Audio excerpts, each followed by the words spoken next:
পুরোপুরি হাঁটতে পারে না। হতে পারে, তার জন্য লন্ডনে ফিরবে না। হোলি ক্রিকেটের আমাকে খুব দরকার। টাকা দিয়ে দাও, প্রয়োজন হলে স্পন্সর করো।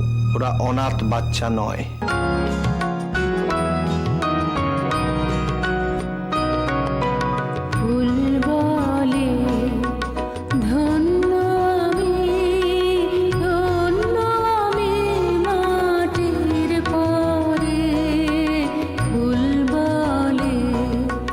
যাও, এবার তোমরা সবাই ঘরে চলে যাও।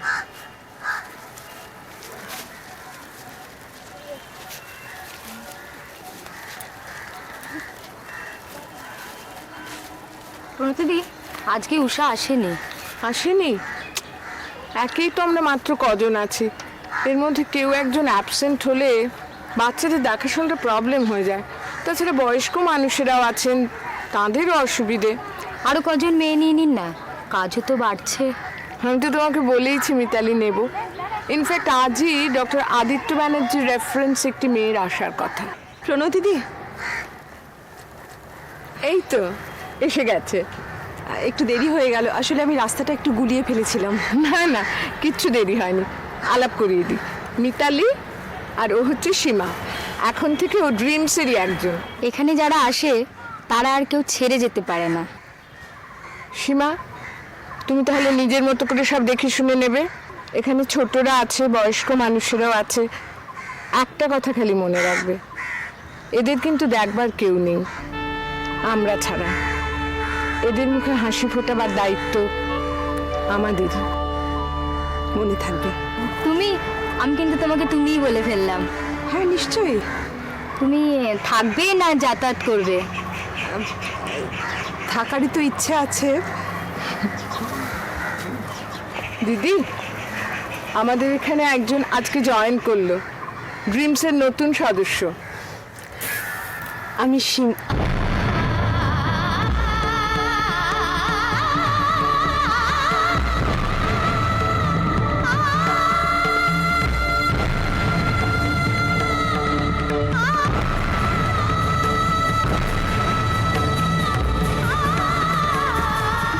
মাসিমা, শিবানী গো, প্রণতিদি উনি মাসিমা। মাসিমা, মাসিমা, আপনি এতদিন কোথায় ছিলেন? আপনি বাড়ি চলুন, আপনাকে সবাই খুঁজছে। কোথায় ছিলেন মাসিমা? কেমন আছেন আপনি? মাসিমা, আপনি জানেন না বাড়িতে কি ঘটে গেছে। সীমা, এরকম করো না। প্রণতিদি, আপনি আমাদের অনেক উপকার করলেন। চলুন, আসুন বাড়ি আসুন মাসিমা। বাড়ি? হ্যাঁ বাড়ি। মাসিমা, আপনার বাড়ি? আমার তো কোনো বাড়ি নেই। সীমা, শোনো প্রণতিদি, আমি আমার একটা কথা শুনুন। আমার কথা শুনুন প্রণতিদি, উনি শিবানী গুহা, আমার বন্ধু লতা শাশুড়ি। ওনার নাম দিদি। প্রণতিদি প্লিজ ওনাকে বাড়ি যেতে বলুন। মাসিমা, মাসিমা, আমি সীমা, আমি লতার বন্ধু। শঙ্কর কাকু আপনার চিন্তায় অসুস্থ হয়ে পড়েছে। আপনি বাড়ি চলুন। প্রণতি, সীমা, প্রণতিদি না, দিদিকে ঘরে যেতে দাও, তুমি এদিকে এসো, আমি তোমাকে বুঝিয়ে বলছি। মাসিমা, আপনি বাড়ি চলুন। বাড়িতে আপনাকে ভীষণ দরকার। আপনার নাতি, আপনি আমার কেউ নেই। প্রণতিদি, এটাই ওনার অসুস্থতা। আরেকবার এরকমই ঘটেছিল, উনি হসপিটালাইজড হয়েছিলেন। ওনার চিকিৎসা দরকার। ওনার শান্তির দরকার, ওকে বিরক্ত করো না। দিদি, আপনি ঘরে যান। আজকে আমার গাছে জল দেওয়ার দিন না? হ্যাঁ, আজ আপনার গাছে জল দেওয়ার দিন। মিতালি আপনার সঙ্গে যাচ্ছে, ও আপনাকে সব বুঝিয়ে দেবে। মিতালি, দিদি ঘরে নিয়ে যাও।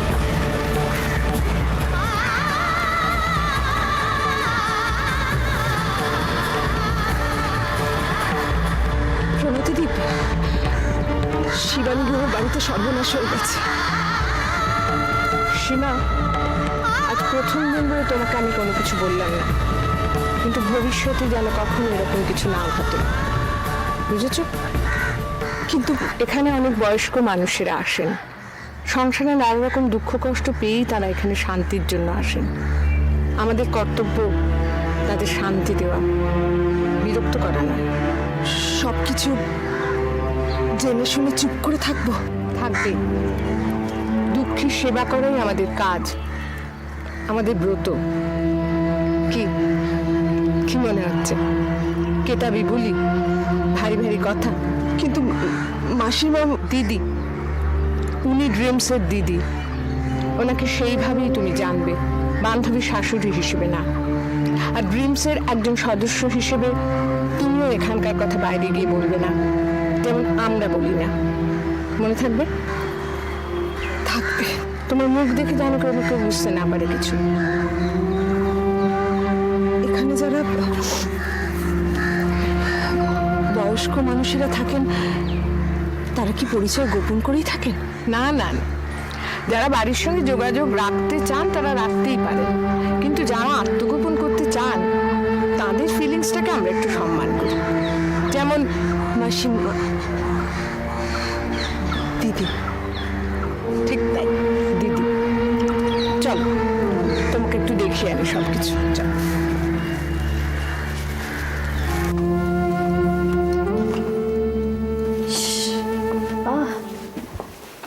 এত ধুলো হয় না এই বাড়িটাতে। এখন আবার কি এলো?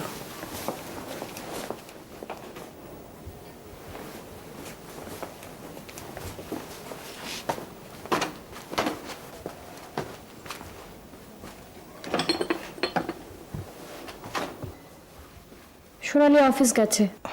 হ্যাঁ, আমি জানি লতাদীপ। আমি সোনালির সঙ্গে নয়, আমি তোমার সঙ্গে দেখা করতে এসেছি। কেন? আমি কেমন আছি দেখতে এসেছো? শোনো অভিষেক, জীবনে ঘা খেতে খেতে আমরা একটা জিনিস বুঝে গেছি, মানুষ বড় স্বার্থপর। নিজের স্বার্থ ছাড়া আর কেউ কিচ্ছু বোঝে না। অভিষেক, এবার থেকে সোনার সঙ্গে দেখা করতে হলে বাড়ির বাইরে যাবে। লতাদি, এভাবে একা একা বাঁচা যায়? লতা একা কে বললো তোমাকে? দিয়ার বাবা আছে আমার সঙ্গে, বাকিটা আমি সামনে নিতে পারবো। হ্যাঁ, ওই তো খাটের ওপরে তোমার প্যান্টটা রেখে এসেছি, তার উপর শার্ট। ওহো, শার্টটা দিইনি না? একটু দাঁড়াও না গো, আমি এক্ষুনি দিচ্ছি। অভিষেক, আমি একটু ব্যস্ত আছি। লতাদীপ, বলো। লতাদীপ, রবিদা নেই, রবিদা মারা গেছে, এটা মেনে নাও। আমার বাড়িতে আমি কিভাবে থাকবো সেটা কি তুমি বলে দেবে? না, আমার দায়িত্ব সম্পর্কে আমার যথেষ্ট জ্ঞান আছে। লতাদীপ, প্লিজ, এইভাবে একা একা একটা অদ্ভুত জগতে থেকো না। আমি যেভাবেই থাকি না কেন তাতে কারোর অসুবিধাও হচ্ছে না, ক্ষতিও হচ্ছে না, কিন্তু কারোর প্রাণ তো শেষ হয়ে যাচ্ছে না, যাচ্ছে কি? কিন্তু তোমার চারপাশের মানুষজন, তারা তো তোমায় ভালোবাসে, তারা তো তোমার কথা ভাবে। সোনালি কিছু বলেছে কি? না, আমি নিজে তো দেখছি। আমার চারপাশে এখন কেউ নেই, আর খামোখা আদিক খেতে আমার আজকাল একদম ভালো লাগে না অভিষেক। আমি দেখছি।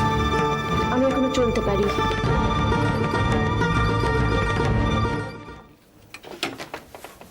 ও, খবরের কাগজে টাকাটা দেওয়া হয়নি না? না, কত হয়েছিল জানো? 88 টাকা। ওই আগে বিলটা দিয়ে গেছিলাম। আসছি, 1 মিনিট।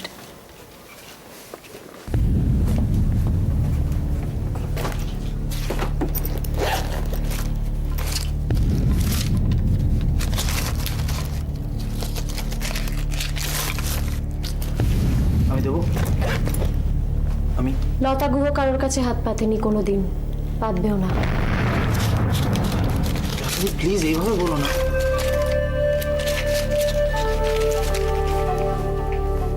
এই না। ও, দুধের দামটা কত দেব? 225 টাকা। আচ্ছা শোনো, তুমি এই মাস থেকে আর খবরের কাগজ দিও না, লাগবে না আমার। দেবো না? না। আপনি পড়বেন না বৌদি? বাইরের খবর পড়ে আর আমি কি করব? আর তুমি তো ওই মন্দিরের পাশে থাকো, দরকার বললে আমি তোমায় ডেকে নেবো। হ্যাঁ, ঠিক আছে, আজকে তাহলে আসছি। আমার নাম দীপু, কোনো প্রয়োজন হলে অবশ্যই ডাকবেন কিন্তু। আচ্ছা আচ্ছা, তুমি দাঁড়াও।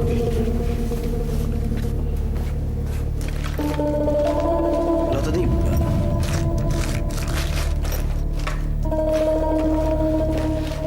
লতা, তুমি কাল সকালে এসো। দুধটা চলবে তো দিদি? হ্যাঁ, বাড়িতে বাচ্চা আছে না? আচ্ছা আচ্ছা, তাহলে কাল থেকে আসবো তো?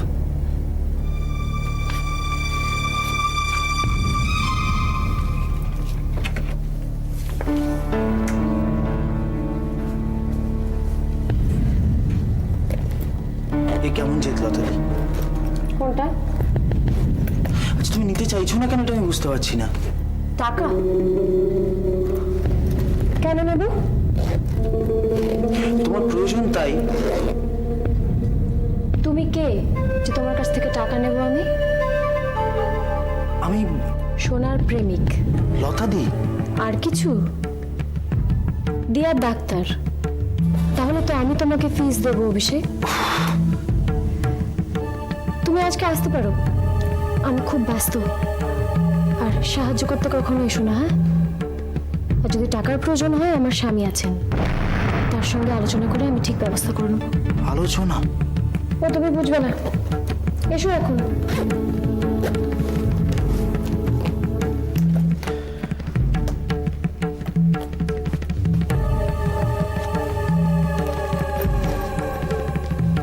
পাগল ভাবছে সবাই আমাকে, বুঝছে না তো আসলে।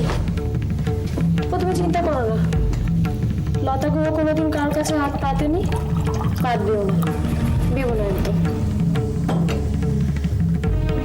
হ্যাঁ হ্যাঁ যাই।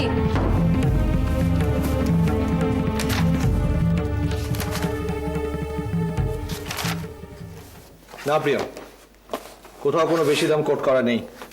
ও রিল্যাক্স রোহিত, রিল্যাক্স। আরে এত টাকা ট্রানজাকশন হচ্ছে, সেখানে একটা দুটো ফিগার এদিক ওদিক হতেই পারে। রিল্যাক্স। এনো না, কিভাবে যে ড্রিঙ্ক না করে থাকতে পারো। দেখো এটা যার যার ইচ্ছে। শিওর। আচ্ছা রোহিত, তুমি আমাকে শহরটা একটু ঘুরে দেখাতে নিয়ে যাবে না? আমার মতো বেরসিকের সঙ্গে তোমার ভালো লাগবে? It's correct. By the way, দেখো এতদিন তুমি এখানে আসছো, এবার অনেক বেশি দিন ধরেই কলকাতাতে আছো, তো তেমন কোনো মানে সুন্দরী মেয়ের কি দেখা পেয়েছো? মানে কলকাতাতে কি বিউটির অভাব পড়েছে?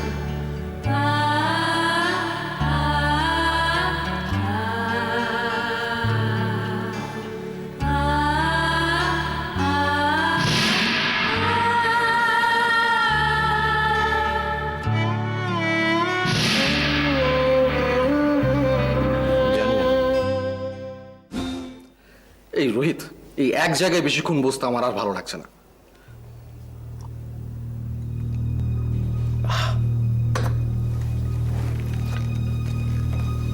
চলো। কোথায়? সুন্দরীদের কাছে। এখন? তাহলে কখন? মাঝরাত্রির পর। চলো, দুপেক হয়ে যাক। তুমি তো জানো ও রসে আমি বঞ্চিত। আরে জানি জানি, খুঁজতে খুঁজতে পাথরও ক্ষয়ে যায়, আর তোমাকে ড্রিঙ্ক করাতে পারবো না। প্রিয়াম, অ্যান্ড্রুজের খুব শরীর খারাপ না? 80 হলো, আর কত? এই আর ভালো লাগছে না, এবার চলো তো। আমার গাড়িটা নিয়ে যাও, যেখানে খুশি যাও। আর তুমি? আমার ভালো লাগছে না। সেই বাচ্চা মেয়েটার কথা ভাবছো? Priyam, sorry sorry sorry, no comments. শুধু একটা প্রশ্ন, এই বাচ্চা দুটোর মা কে? কেন? মানে তাকে চিনতে? কেন? না হলে এত টান বাবা। চলো, দেবাশিসকে বলে দিচ্ছি তোমাকে একটু ঘুরিয়ে আনবে। ওহো, মানে তোমার নেহাকে বললে হতো, ও আমাকে একটু কোম্পানি দিত। প্রিয়াম, নেহা আমার নয়। এসো। ওহো, think of the devils and here she comes. এই তোমার কথাই হচ্ছিল। আমার? কারেক্ট। চল। কিন্তু কোথায়? আমাকে কলকাতা শহরটা ঘুরিয়ে দেখাবে, লাঞ্চ আমি খাবো। May I have your pleasure? চলুন না স্যার, আপনার খুব ভালো লাগবে। তোমার স্যার বোধহয় এখন বাচ্চাদের চিন্তায় মা। তোমরা যাও, আমার একটু কাজ আছে, আমার একটু উকিলের কাছে যেতে হবে। কার কথা ভাবছেন স্যার? ওলি বাবা মারে তাই ওরই আঙ্কেল আঙ্কেল করে। বাবা যেদিন ভালোবেসে কাছে রাখবে সেদিন আপনাদেরকে ফিরেও তাকাবে না। একটা কথা মনে রাখবেন স্যার, রক্তের টানই কিন্তু আসল।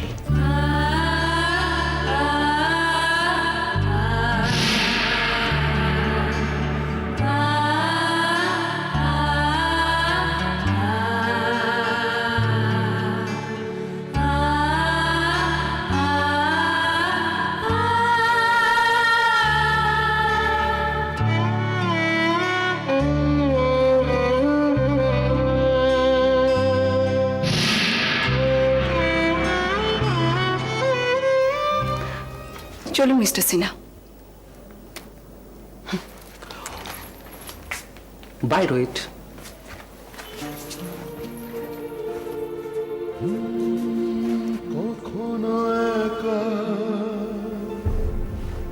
মালা,